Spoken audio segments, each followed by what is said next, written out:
All right, we're back, and it's time for halftime.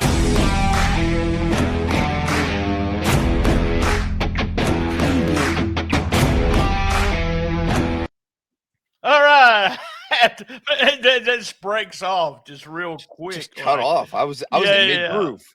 I know, I know. So we're gonna spend halftime here. You're not familiar with halftime, but we do a segment on all the countdown shows, all the WTF shows. When I don't forget, and then that I put all those halftime segments together, and we put them out during the halftime show of the Super Bowl. So we're going to do that for the third time. I guess it's next year, but this one will go on there. So what I want to do is kind of give you an opportunity to introduce yourself. I do want everyone to know I'm going to bring you on. We're going to do one of the flagship shows, Shooting the Shiznit. We're going to sit down one-on-one and talk about your fandom and all that kind of stuff. But just put over your stuff. We actually, here's the real story of how we met is that there is a podcast. Is it called Podcasters on Facebook or something like that? Something to that Yeah, effect. yeah, Yeah. it's a group, and I just put in, look, we did some staff changes here. I was really looking for, two, three extra people so that I didn't have to rely on just one person to record with.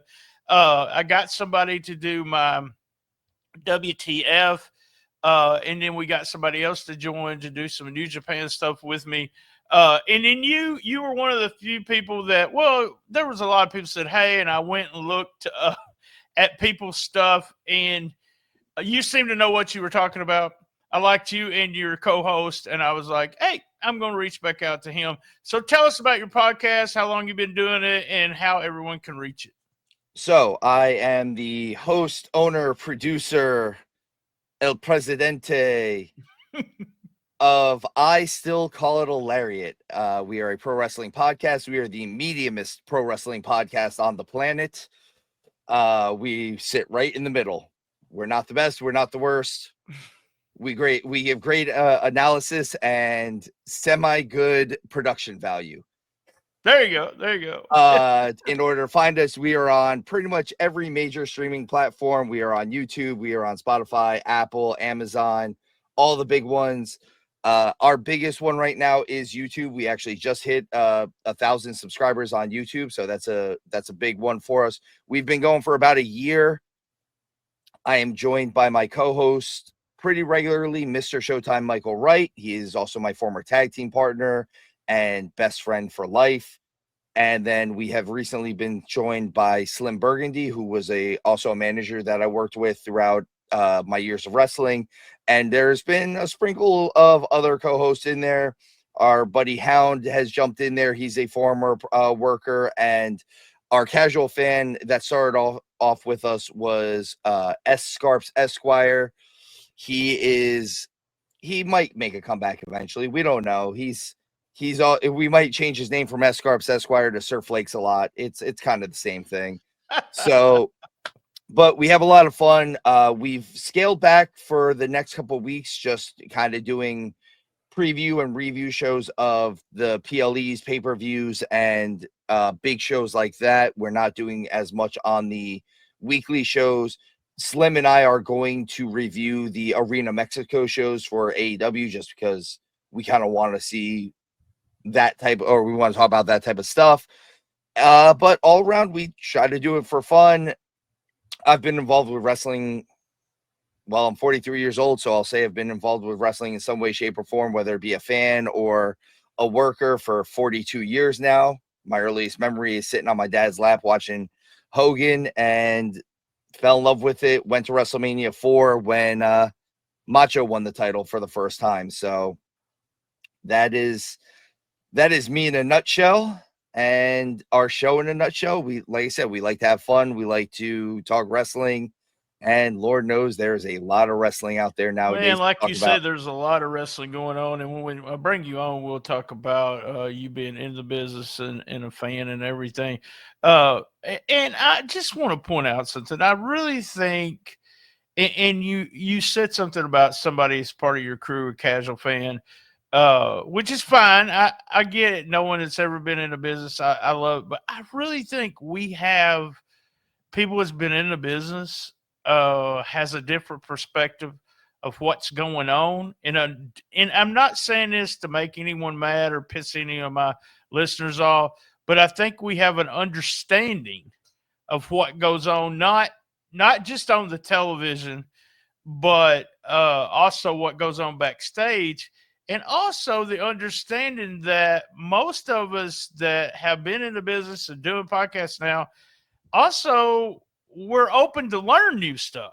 We're open to new opinions because we've been taught you can't learn everything in pro wrestling. And it's one of those things we talked about, the style and the psychology and everything. And I've mentioned this many times on this show, but Tanahashi had, when he came out with his book, he said it doesn't have to do with just the moves.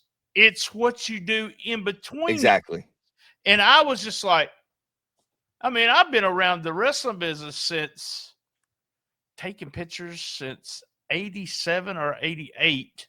So, but I learned something. I've learned something working with Memphis Wrestling or for Memphis Wrestling, which way you want to say with that.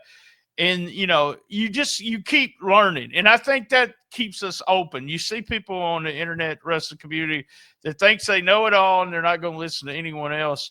And I think that hurts that hurts and gives the internet wrestling community a bad name. And then when you have a podcast like yours, ours, people that, I'm sorry, I kind of know what I'm talking about. I'm not doing that. I'm not trying to be egotistical or anything, but they have to search for us. They have to wade through all the other bad podcasts to find us. And so the funny thing is part of the reason why we initially started with, we had all three of us were on the show to start with. It was myself, it was Michael Wright, and it was Scarps. And it was three different levels of fandom, basically. So it was me, who had been involved in the business the deepest. It was Showtime, who had been involved in the business for a little while, but he's the super fan, basically, at this point. He's the guy who he's in deep.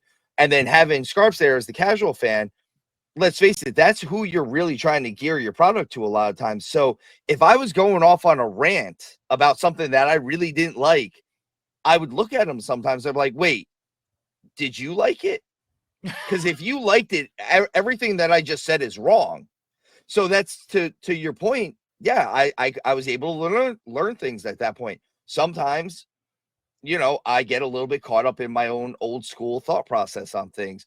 But if the casual fan likes what's going on, then I'm just a jaded old man, and I understand that sometimes that's where I'm at. Yeah, that's with me. I ain't, when my guy that does WTF with me, Gene Jackson, we also do. I pinch hit, and it's a retro USWA show. They just got done with 1993, which I was busy in life and wasn't watching it. Being in Memphis area, I watched wrestling every Saturday on Memphis with Memphis Wrestling on WMC Channel 5, and but he doesn't watch the current product. He watches it, if someone says, hey, go watch the John Cena interview or go watch this match, he doesn't watch, but he doesn't hate it. He just doesn't like, in the sense that he's not going to watch something he doesn't like. Me, for the last, I got back into watching WWE, I guess for the last 5 or 6 years. One reason, you got to have something to talk about on your podcast sometimes. But another reason is just I'm really enjoying it. I'm a huge fan of Roman Reigns, and that, over and over and over, and just enjoy WWE. And was big. I went to All In. I was there. I was a big fan of AEW. I've told this story before. I've used to never pay for pay-per-views.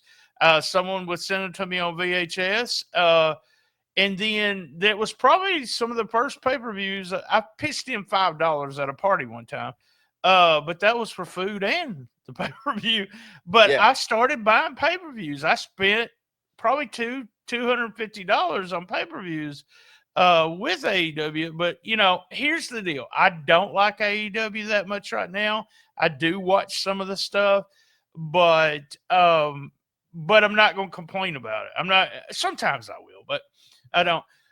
You mentioned something about Arena Mexico and what you're going to be doing. By the way, I just wanted to make a mention. That's on my bucket list. So anyone wants to fund me to go to Arena Mexico, I'm ready. If you want to fund me, and I'll do all kinds of material on that. All right, guys, that was halftime. That was halftime, and then we're gonna. What's up? You ready? Oh, you said halftime. Yeah, I'm good. Yeah, Halftime. you ready? Here we go.